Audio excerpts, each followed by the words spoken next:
Hello scientists, I'm Miss Bailey and I'm with the Boys and Girls Club of Metro Los Angeles, and welcome to DIY STEM. In today's STEM activity, scientists, we will be making our own igloo since it's pretty cold outside.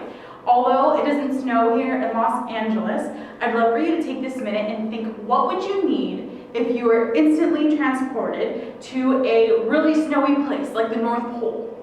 You would definitely want a jacket. You would also want some shelter or a home to take refuge. A lot of native tribes in the Arctic regions constructed these igloos out of snow and air. And we'll learn a little bit more about that today. But we are going to practice our engineering skills and our building skills by making our own igloo today. Let's see what we need for today's experiment. For today's experiment, you'll need a marker, some white glue, and sugar cubes. You'll also need a piece of construction paper or a paper plate. To start our experiment today, first you'll take your marker and your construction paper or paper plate and draw the base of your igloo. I'm going to do mine in a circle, and you want to draw a little entryway too, like I did here. Next, you're going to take your sugar cubes and the white glue, and we are going to glue down the sugar cubes onto the construction paper along our base. So you just take one little sugar cube, you take a little bit of that white glue, and you attach it to the piece of paper. And I'll show you how I do one here. And you just continue along the outline of your base, and then eventually you'll stack them on top of each other and glue them on top of each other.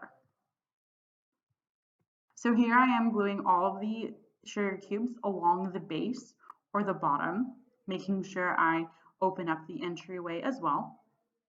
And then you go ahead and start gluing them on top of each other. When you are gluing your sugar cubes on top, if you want to do a dome like I am right here, you want to make sure your sugar cubes are sitting in between each other when you stack them on top, and you also put them a little bit over so they're hanging off.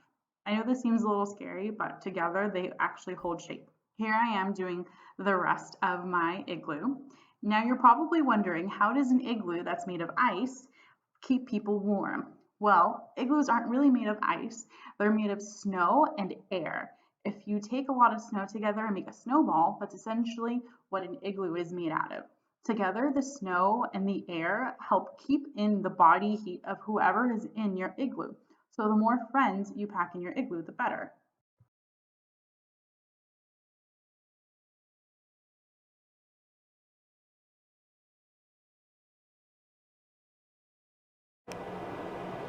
Alrighty folks, and this is what my igloo ended up looking like. It's a little wobbly, it's a little tilted, but that's a-okay. You can even see it up here.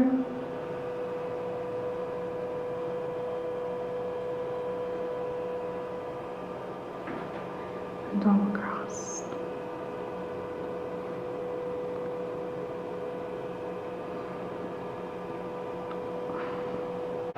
Alrighty scientists, how did your igloo turn out? Were you able to keep it standing? It was pretty hard for me to keep mine standing. Make sure you let your igloo dry for at least a day before you touch it, and please make sure to clean up any spaces that you may have dirtied. Alrighty scientists, we'll see you next time.